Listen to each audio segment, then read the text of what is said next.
రాజీని arrest చేసినట్టు కొన్ని media channels వచ్చింది. ఇవన్నీ సునకానందం అండి. కొడాల నాని గారికి క్యాన్సర్ వచ్చింది.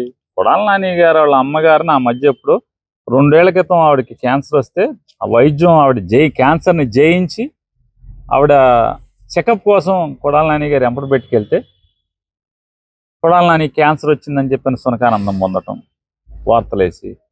అట్లాగే వంశీ గారి భార్య నిన్న ఒక ఫంక్షన్కి ఆవిడ గన్నవరం వస్తే వెంటనే పోలీసులు టీవీ కెమెరాలు వెళ్ళిపోయి వాళ్ళ సొంత ఛానల్ వాళ్ళు వంశీని అరెస్ట్ చేశారు.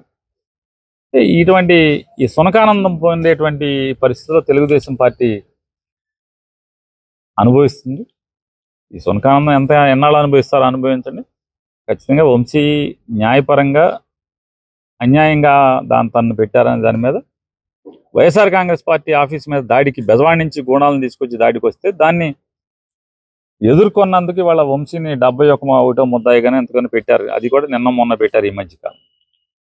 ఏదన్నా పెట్టుకోనండి, అతను న్యాయపరంగా రిలీఫ్ తెచ్చుకుంటానికి ప్రయత్నం చేస్తున్నాడు.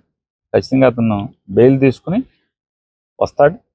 మీరన్నీ వంశీ దొరికాడు, లేకపోతే నాని క్యాన్సర్, పేరు నాని గారికి ఇంకేదో జరిగిందో, లేకపోతే కళ్యాణీలకి ఇంకోటి జరిగిందో, ఇట్లా రకరకాల పుకార్లతో సునకానందం పొందాల్సింది తప్పితే మేము ధైర్యంగా వైఎస్ఆర్ కాంగ్రెస్ పార్టీ జెండా మోసి మీ మీద మీరు ప్రజల్ని మోసం చేసిన ప్రతిదాన్ని ప్రజలకి చేరవేసి ద్వారా ప్రజా పోరాటం చేయడానికి సిద్ధంగానే ఉన్నాం.